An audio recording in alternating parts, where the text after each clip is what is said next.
Dad installed cameras in every room for our safety, until I found out who was really watching. I was 14 when Dad mounted the first camera in our living room, angling it to capture the front door, the couch, and most of the kitchen entrance. He explained it with his engineer's precision, pointing out blind spots in our home security, showing Mom and me statistics about break-ins in suburban neighborhoods. Mom nodded along, her therapist brain already cataloging this as responsible parenting. I didn't think much about it. Half my friends had Ring doorbells and security systems. This felt like a natural extension of modern life, technology filling the gaps where awareness couldn't reach. The second camera appeared in the hallway 2 weeks later, positioned to monitor the bedrooms and bathroom doors. Dad said it was about knowing if someone entered the house while we slept. Mom agreed it made sense for a single access point. My younger sister Ivy, who was 11, asked if Dad would watch us going to the bathroom. He laughed and explained the camera only saw the doors, not inside the rooms. Privacy remained intact. He even showed us the app on his phone, let us scroll through the footage, see the mundane reality of our daily movements captured in grainy digital format. The kitchen camera came next, mounted above the refrigerator with a view of the entire space. Dad justified this one by talking about fire hazards, about wanting to monitor the stove remotely if we forgot to turn off burners.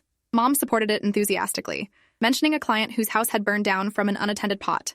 The cameras were multiplying, but each arrived with such reasonable explanation that questioning them felt paranoid. Dad worked in network security. He understood digital safety better than anyone. If he said we needed cameras, we probably did. By month 3, cameras covered every common area: living room, kitchen, hallways, the mudroom entrance, even the garage. Dad installed a monitoring station in his home office, 3 screens showing live feeds from every angle of our house. He'd sit there some evenings watching the footage while supposedly working, occasionally calling out observations. Ivy, you left your backpack in the hallway again? Someone needs to take out the trash, it's overflowing. The omniscience felt strange but not threatening. Just Dad being Dad, using technology to manage household efficiency. Mom started using the cameras too, checking the app during her therapy sessions at the clinic downtown. She'd text me asking why I wasn't doing homework when she could see me on my phone, or remind Ivy to practice piano because the living room camera showed her watching television instead. The constant observation became normalized through repetition. We adjusted our behavior automatically, knowing we were always visible, always accountable. It felt like living with a benevolent God whose only sin was caring too much about our well-being and productivity. The first crack in this comfortable narrative appeared when I noticed Dad watching footage from earlier in the day. Not live monitoring for security purposes, but reviewing recorded material, sometimes rewinding and rewatching specific segments. I asked what he was looking for, and he said he was checking traffic patterns to optimize furniture placement. The explanation made technical sense, but felt hollow. Why would anyone need to watch their daughter walking through the kitchen multiple times to decide where a chair should go? But I didn't push. Challenging Dad's logic usually resulted in lengthy explanations that left me feeling stupid for questioning his expertise. Ivy started changing clothes in the bathroom exclusively, even though her bedroom had no camera. When I asked why, she shrugged and said it felt weird knowing Dad could see her entering and leaving her room, could track exactly when she was dressed or in pajamas. She couldn't articulate why this bothered her, and neither could I, but something about her discomfort registered as significant. We were developing an instinctive aversion to surveillance we couldn't rationally justify, like animals sensing an earthquake before instruments detect it. Dad announced at dinner that he was installing cameras in our bedrooms. For complete security coverage, he explained. The cameras would angle toward the windows to monitor potential break-in points, not toward our beds.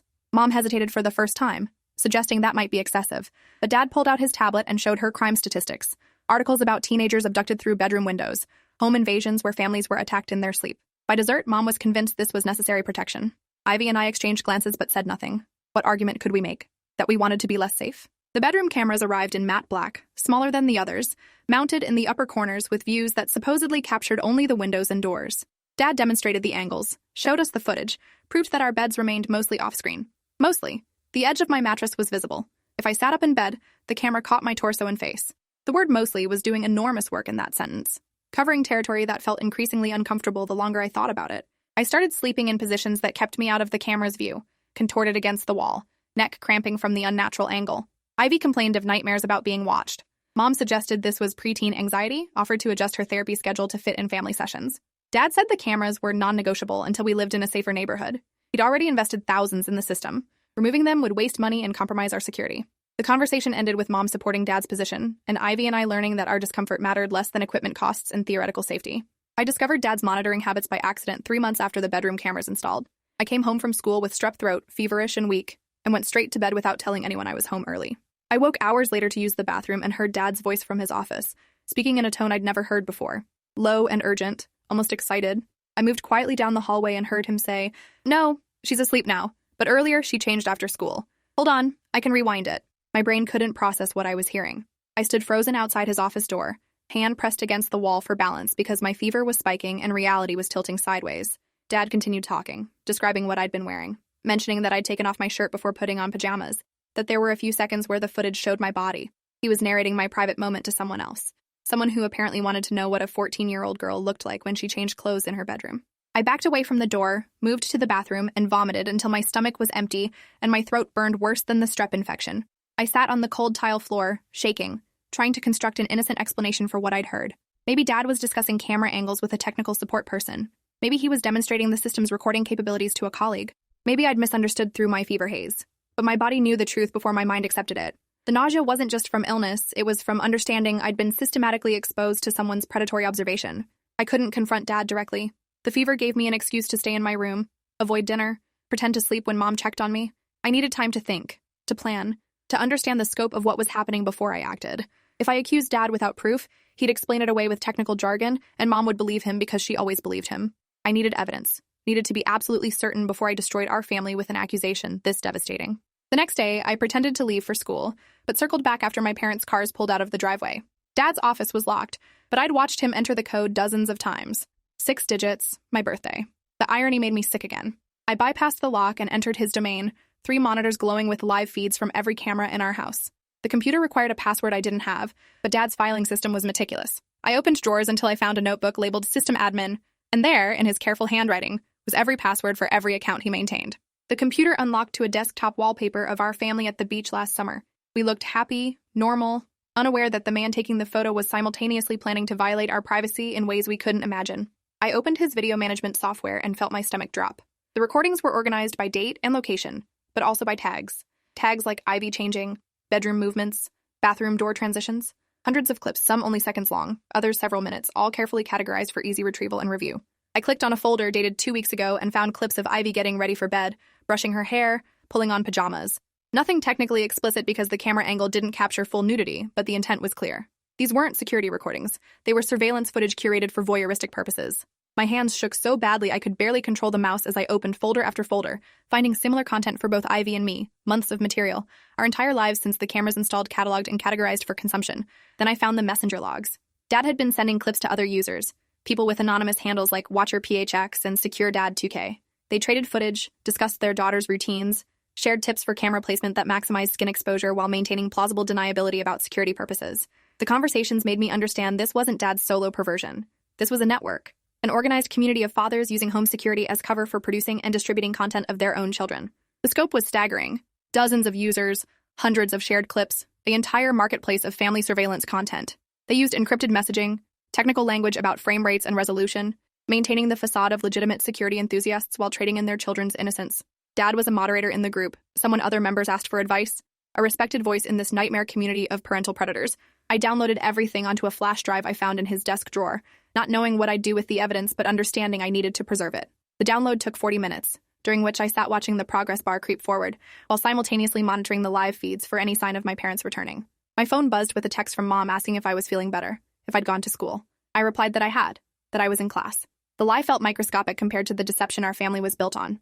With the flash drive secured in my backpack, I locked Dad's office and left for school, arriving late enough that my absence from morning classes wouldn't seem suspicious. I sat through lectures hearing nothing, seeing only those tagged folders, those categorized clips, those enthusiastic messages between fathers discussing their surveillance systems. My chemistry teacher asked if I was feeling okay. I said the strep was lingering. She suggested I visit the nurse. I said I would after class. I never did. Where could I go with this knowledge that wouldn't immediately explode my entire existence? After school, I waited at the public library until the dinner hour passed, then texted Mom that I was studying with friends and would be home late. I needed time to think without Dad's cameras tracking my every movement, without his eyes following me through our house. The library felt absurdly safe, its mundane fluorescent lighting and book-lined walls offering protection that my own home never would again. I sat in the young adult section, surrounded by fictional stories of teenagers facing manageable problems, and tried to decide what to do with information that would destroy my family. Reporting Dad meant involving police, child protective services, potentially the FBI if the network crossed state lines. It meant public exposure, media attention, becoming known as the girl whose father filmed her changing clothes and traded the footage with strangers. It meant Mom losing her husband, possibly her career if clients discovered her judgment was so compromised she couldn't protect her own children. It meant Ivy learning that the nightmares she'd been having were actually intuition trying to warn her about reality. But not reporting Dad meant allowing him to continue. Meant other girls in that network would keep being surveilled and exploited. Meant I'd become complicit through silence. The choice seemed impossible until I realized it wasn't a choice at all. Staying silent to protect my family meant sacrificing everyone else's daughters. I couldn't live with that cost. At 7:45 p.m., I walked to the police station 3 blocks from the library and asked to speak with someone about child exploitation. The officer at the desk, a woman named Sergeant Linda Kowalski, took me to a private interview room and listened to my story without interrupting. I showed her the flash drive, explained how I'd discovered Dad's system, described the network I'd found. She asked careful questions about when the cameras were installed, whether Dad had ever touched me inappropriately, whether I felt safe going home tonight. I answered honestly. The cameras came gradually over 6 months. Dad never physically touched me in sexual ways. And no, I didn't feel safe, but I had nowhere else to go. Sergeant Kowalski explained that what I'd described constituted multiple crimes: producing child sexual abuse material, distributing such material, conspiracy to exploit minors, and depending on the network's scope, potentially federal charges. She said detectives would need to examine the evidence, interview me formally, and likely execute a search warrant at our house. She asked if I understood this would permanently change my family. I said my family was already destroyed, I just hadn't told anyone yet. She squeezed my hand and said I was incredibly brave. I didn't feel brave. I felt like I was detonating a bomb and couldn't predict where the shrapnel would land. They kept me at the station while detectives reviewed the flash drive contents. 2 hours later, a detective named Marcus Huang told me they'd verified enough evidence to proceed immediately. They'd contact the FBI's Crimes Against Children unit because the network crossed state and possibly international lines. They'd execute search warrants simultaneously at multiple addresses to prevent evidence destruction. They needed to interview Ivy separately to determine if she'd experienced any additional abuse. They asked if I could identify a safe adult who could be present during questioning. I gave them my aunt's number, Mom's younger sister who lived an hour away. Aunt Rachel arrived at 11 p.m., confused and terrified by the police call asking her to come immediately for a child welfare emergency. When Sergeant Kowalski explained the situation, Rachel's face cycled through disbelief, horror, rage, and finally a determination that reminded me she'd been a public defender before having kids. She said she'd take custody of both Ivy and me tonight, however long we needed. She hugged me so hard I couldn't breathe, whispering that I'd done the right thing, that I'd saved us, that this wasn't my fault. The search warrant executed at 6 a.m. the next morning while Dad was getting ready for work. I wasn't there, but Sergeant Kowalski described it later. 12 officers entering simultaneously, securing all electronic devices before Dad could destroy evidence. Mom screaming that there must be some mistake. Ivy crying in her bedroom while a female officer explained gently that she was safe now, that the cameras were being taken away. Dad apparently tried to claim the footage was legitimate security material, that he'd never shared anything inappropriate. But the detectives had already found the encrypted messages, the trading network, the categorized files that eliminated any possibility of innocent intent. Dad was arrested and charged with 14 counts of producing child sexual abuse material, 23 counts of distributing such material, and conspiracy to exploit minors. The FBI identified 47 other members of the network across 17 states and 3 countries. Simultaneous raids that morning caught most of them before they could destroy evidence. The story went national immediately. Suburban fathers using home security systems as cover for producing and trading footage of their own children. Our house appeared on the news, blurred faces and censored names doing little to protect our identity in a community where everyone knew the Collins family. Mom's initial reaction was denial so complete it bordered on delusion. She insisted this was a misunderstanding, that Dad's technical work had been misconstrued, that I'd misinterpreted what I'd seen. Aunt Rachel took her aside and showed her samples of the evidence, redacted but sufficient to prove intent. Mom vomited in the courthouse bathroom and didn't speak for 3 hours. When she finally called me at Rachel's house, she said 2 words. "I'm sorry." Then she hung up and checked herself into a psychiatric facility for a 72-hour hold. The community response split predictably. Half treated us like victims deserving sympathy and support. The other half whispered that we must have known, must have been complicit somehow, must have done something to encourage Dad's behavior. Ivy stopped attending her middle school after classmates asked if she'd let her father film her. The question was so obscene, so fundamentally misunderstanding of abuse dynamics, that Rachel immediately enrolled her in online school. I finished the semester at my high school because I refused to let Dad's crimes drive me from my education. But every day was warfare against stares and whispered conversations. The trial took 16 months to reach court because the evidence volume was staggering. Prosecutors built cases against all 47 network members, using the messages and shared files to prove conspiracy. Dad's lawyer tried arguing that the footage showed nothing explicitly sexual, that teenage girls changing clothes wasn't inherently pornographic. The prosecutor demolished this argument by reading the chat logs aloud, Dad's own words describing what he'd captured, what he wanted to see, what other members should try filming. The jury deliberated for 6 hours before returning guilty verdicts on all counts. Dad was sentenced to 20 years federal prison with no parole possibility. The judge called him a predator who'd weaponized parental authority and modern technology to exploit his own children, who'd built a network enabling dozens of other fathers to do the same. She said his engineering expertise made the crimes more egregious, not less, because he'd understood exactly what he was creating. She recommended he never have contact with minors again, including Ivy and me. Mom sobbed throughout the sentencing. I felt nothing but relief that he'd be locked away until I was 34, until Ivy was 31, until we'd built entire adult lives untainted by his surveillance. The other network members received sentences ranging from 8 to 25 years, depending on their content volume and distribution networks. The FBI identified 63 minor victims across the network, mostly daughters aged 11 to 16. Some families were destroyed by the revelation, others rallied around their daughters with support that helped healing. The disparity in family responses became a secondary tragedy, proof that parental abuse required complicity from the non-offending parent, whose denial enabled continued harm. Mom's therapy career ended when the state licensing board revoked her credentials.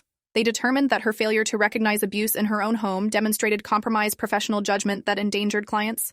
She didn't fight the decision. She said she'd spent decades counseling families about boundary violations and abuse dynamics while being completely blind to the predator she'd married. The irony was crushing. She moved in with Aunt Rachel for a while, trying to rebuild relationships with Ivy and me, but the trust was destroyed. We knew she'd chosen Dad's explanations over our discomfort, had supported the cameras despite our protests, had made us vulnerable through her willful blindness. Ivy's trauma manifested as severe anxiety about being photographed or recorded. She'd panic at school events where parents filmed activities, had meltdowns when security cameras were visible in stores.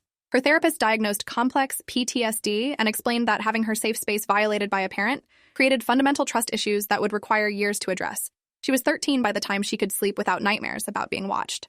The scars weren't visible, but they shaped every relationship, every space she entered, every moment she existed in view of technology. My trauma took different form. I became obsessed with privacy rights, digital security, consent frameworks.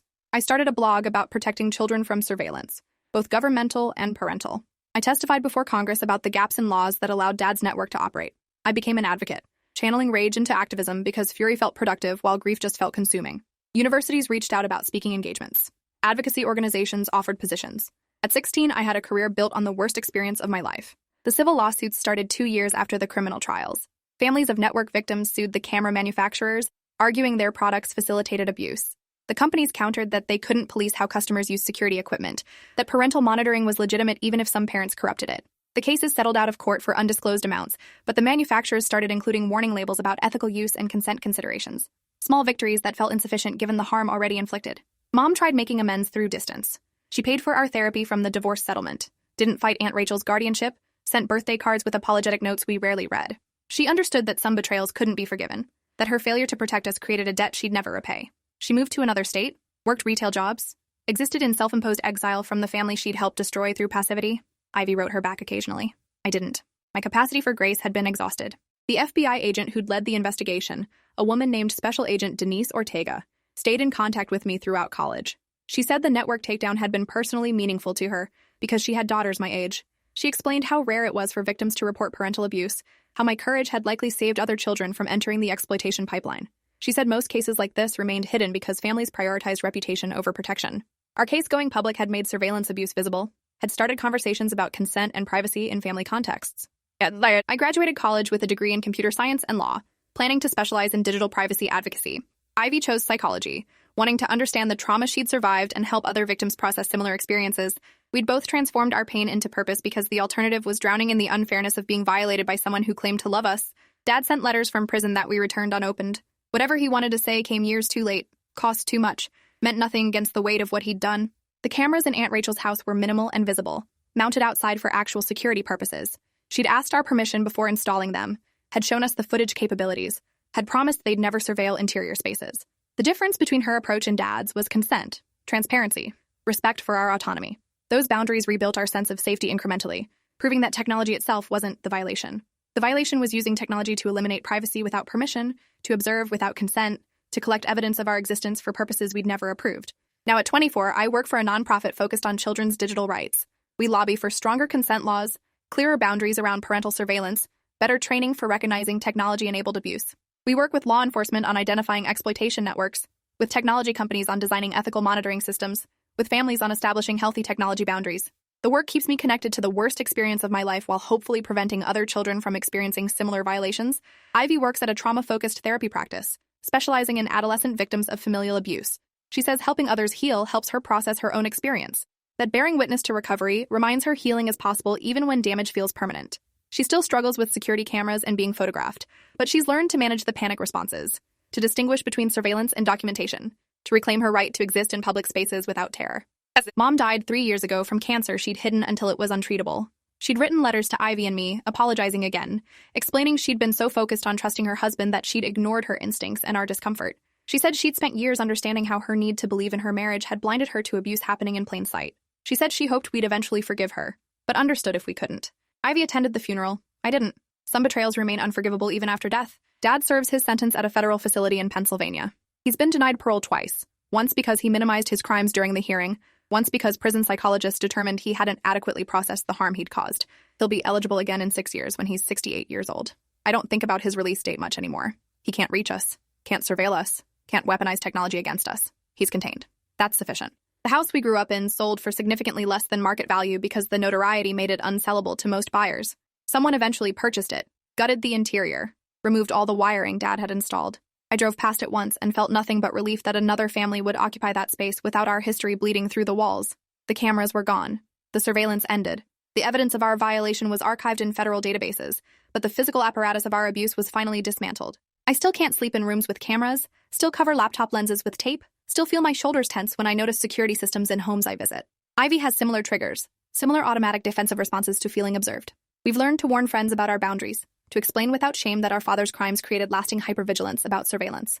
Most people understand. Those who don't aren't people we need in our lives. Trauma teaches you to protect yourself, to prioritize safety over politeness. The advocacy work continues because new technologies create new exploitation opportunities. Smart home devices, baby monitors, doorbell cameras, all potentially weaponized by parents who prioritize control over consent. We push for regulations, for ethical guidelines, for consent frameworks that protect children from surveillance disguised as safety. We testify, write articles, train professionals, trying to build protective systems that didn't exist when we needed them. We can't undo our violation, but we can prevent others from experiencing the same betrayal. Aunt Rachel remains our family anchor, proof that adults can be trustworthy, that protection is possible, that love doesn't require surveillance. She gave us stability when our foundation exploded, asked nothing in return except that we heal at our own pace. Now in our 20s, financially independent and geographically scattered, Ivy and I still gather at her house for holidays, because it represents home in ways our childhood residents never will again. She removed the exterior cameras last year after asking if they made us uncomfortable. That level of consideration, that priority of our emotional well-being over security theater, demonstrated love more effectively than any surveillance system ever could. The exploitation network was dismantled, but I know others exist. Technologies evolve faster than regulations. Predators adapt, find new tools, develop new strategies for accessing children. The work of protection is endless, requiring constant vigilance about emerging threats and creative abuse vectors. I'll spend my career on this front line because my father's crimes taught me that evil often looks like concern, that abuse often claims to be protection, that surveillance often masquerades as love. I know how to recognize those distortions now, and I'll spend my life helping others see through them before damage becomes permanent. Thanks for watching till the end. Make sure to subscribe and like to not miss the next story.